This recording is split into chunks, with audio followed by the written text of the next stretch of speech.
When it comes to communication, there's a couple things that are important. How you communicate, what forms, what channels, and what do you need to communicate about. And both of these are really critical kinds of areas for military couples.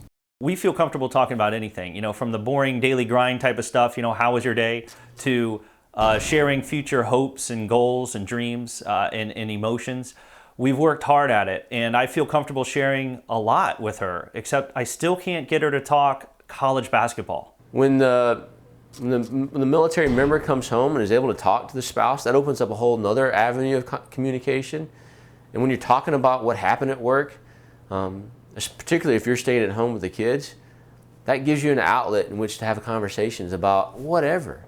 There's so much change going on, and one of the most important things that military couples need to communicate about is expectations. Sort of who's doing what, what's happening, who's going to cover what, who's responsible for what.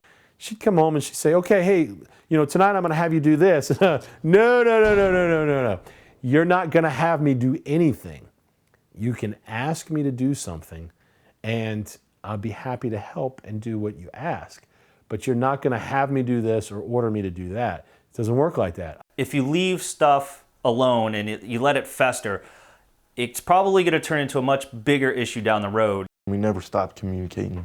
No matter how bad it got, we'd never go to bed angry. We'd always talk about it. There'd be times where we were angry with each other or pissed off at each other right before we went to bed, but we'd sit there and talk about it. We'd try to understand what was going on, and if there wasn't a solution to the problem, we tried to compromise. My wife came home one day and she said, hey, we have this event we have to go to. And I said, no, you have an event you have to go to. I have to stay home tonight and watch Stargate, because Stargate is on and I have to stay home and watch that. Stargate. And that was a real eye-opener, I think, to my wife. And from that point on, she said, she would come and she would say, listen, I have this ball or this dining out or this whatever that I have to go to. Would you go with me? And I've always answered, absolutely, of course I will go with you. But also don't be afraid to tell her no. If these events really make you feel uncomfortable, talk to her about it.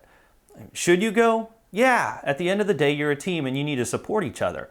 But it's important for her to know that these events make you uncomfortable. You can't really say to any given couple, here's exactly the model that works best. If all military couples would sort of do it this way, they would turn out best. Nobody knows things like that.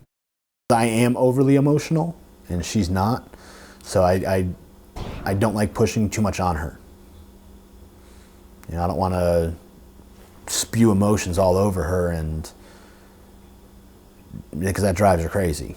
So I try to adjust my communication skills to better fit hers. I'm an extreme extrovert, she's an extreme introvert.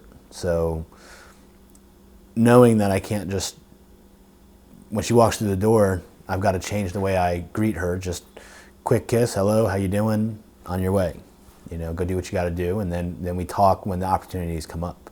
People that have a strong bond together in terms of a sense of a lifelong commitment and a sense of a future together have a really, they have a great leg up in terms of doing well in marriage, because they have this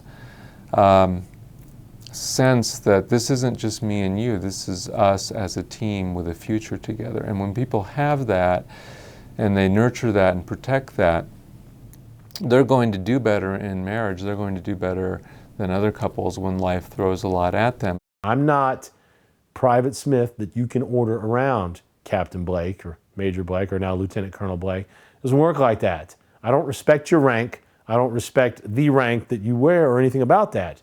I'm your husband. And we work this as a team. She needed to understand that I have a say and choice into these military functions that we do or don't do. And to expect me that I'm going to go just because you were ordered to go is inappropriate. You need to ask. And as a spouse, you need to give me that consideration. And she has from that day forward. And, I always go. I always do that. And I'm happy to do that.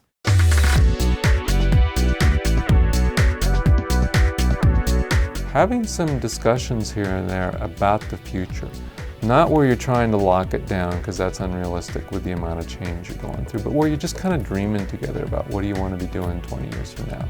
What do you want to be doing 30 years from now? Where do you want to travel? What do you each want to do in terms of career, education? I think the couples that not only have a strong commitment to the future, but nurture it, one of the ways they nurture it is they talk about the future. By the fact of kind of talking about and thinking about your future together, you're reinforcing that sense together that that's the plan, that's the model, that we have this future.